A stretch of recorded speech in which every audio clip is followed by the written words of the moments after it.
Alright, time for a quick little book review. I just finished this yesterday. Joseph Smith's Polygamy, Volume 1, by Brian C. Hales. There's a Volume 2 and a Volume 3 that I don't have yet. I look forward to getting. I endorse this book. I'm glad I read it. This is a very thorough book. It's not the first book about the subject. So a lot of this book is citing previous authors and analyzing them. This person said this, but they had absolutely no evidence for it. This person said this is a little bit beyond the evidence, but or this person said this and there's proof of it.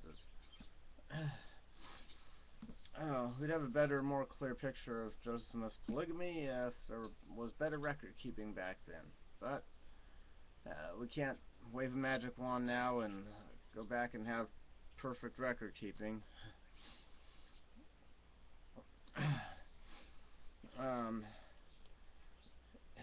Let's see. So some of the stories in this I'd heard before. Since I'm a lifelong member of the church, I knew before that Joseph Smith was a polygamist. I wasn't one of those Mormons before I got this book that somehow neglected to hear that fact. I've heard that there are some Mormons like that.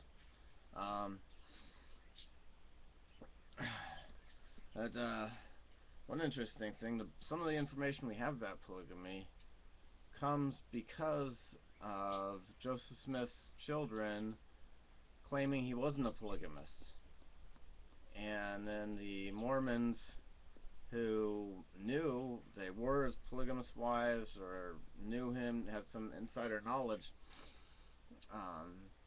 wrote affidavits to counter the lies being told by Joseph Smith's children. And that's a great source of information about that subject. So in a way, it's a blessing. It was a blessing that Joseph Smith III didn't believe the truth about his father. A blessing maybe we didn't back in 1860 that they didn't realize.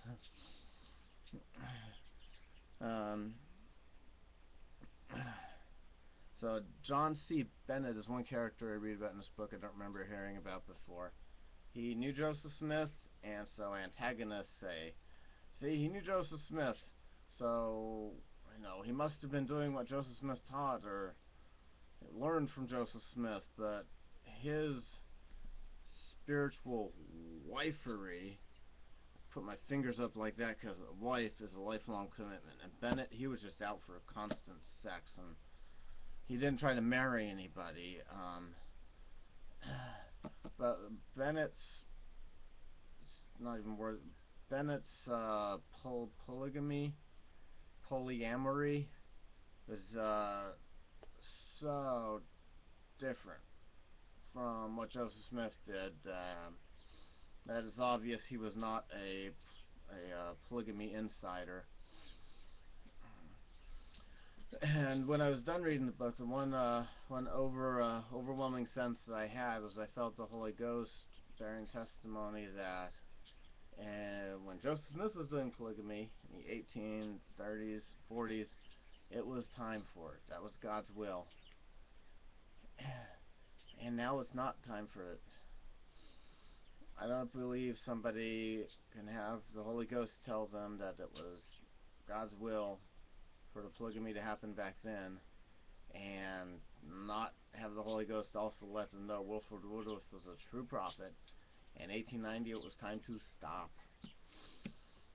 So thank you for watching my review, and I endorse this book. It was interesting reading, and you have a good day.